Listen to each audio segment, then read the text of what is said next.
Hello bachcho. Let's read this given question. So the given question says that if the distance between the earth and the sun was half its present value, then the number of days in a year would have been.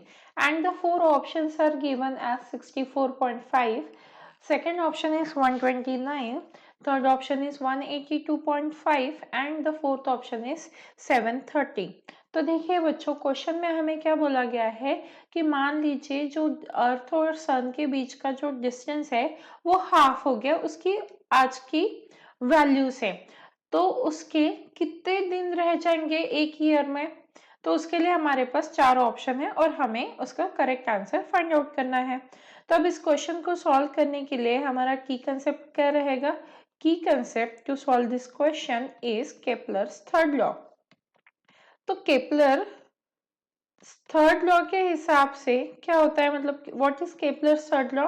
तो Kepler's third law is T square is directly proportional to a cube. T क्या represent कर रहा है, time period, और ए क्या represent कर रहा है, distance between the earth and the सन।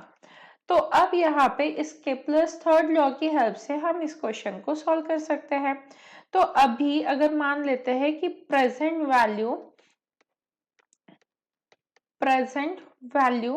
क्या है उसके, a1 है, प्रेजेंट वैल्यू इज a1।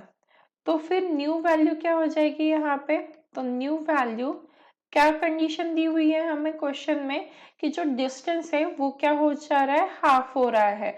तो मतलब a2 की वैल्यू क्या रहेगी, a1 बाई 2। तो ये क्या रिप्रेजेंट कर रहा है, distance between the sun and earth. तो यहाँ पे हम लिख लेते हैं कि distance between sun and earth की बात चल रही है, सन एंड अर्थ। अब हमें क्या बोला गया है कि number of days find out करो। तो प्रेजेंट डेज कितने हैं, प्रेजेंट डेज हमारे होते हैं 365 डेज। तो ये किसकी वैल्यू आ जाएगी, हमारी T1 की, और हमें T2 की वैल्यू फाइंड आउट करनी है। तो अब हम क्या करेंगे, केपलर्स थर्ड लॉ का यूज करेंगे। तो यहाँ पे क्या आ जाएगा हमारा T1 बाई T2, यहाँ पे 1 होना चाहिए, whole square is equals to A1 by A2 whole cube. यही तो हमें केपलर्स थर्ड लॉ से पता चल रहा है। तो अब यहाँ पे हम क्या करेंगे, वैल्यूज को सब्स्टिट्यूट कर देंगे। तो T1 की वैल्यू क्या आ जाएगी, हमारी T1 की वैल्यू है 365 डेज डिवाइडेड बाय T2। इसका क्या हो जाएगा, whole square is equals to A1 और A2 की वैल्यू सब्स्टिट्यूट करेंगे।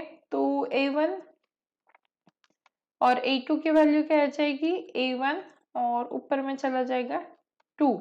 तो इसका क्यूब होना चाहिए। अब हम क्या करेंगे आगे, इसे सॉल्व कर लेते हैं। सबसे पहले तो A1 और A1 कैंसिल हो गया।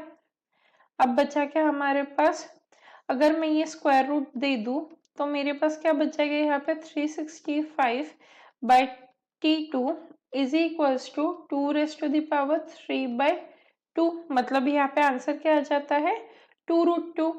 तो यहाँ से हम T2 की वैल्यू निकाल सकते हैं, दैट इज 365 डिवाइडेड बाई 2√2। तो यहाँ से मेरा आंसर कितना आ जाएगा, 129 डेज। और अगर हम ऑप्शन मैच करें तो ऑप्शन बी जो है वो परफेक्टली मैच कर रहा है। Hence the final answer for the given question is option B. Hope you understood it well. Best of luck.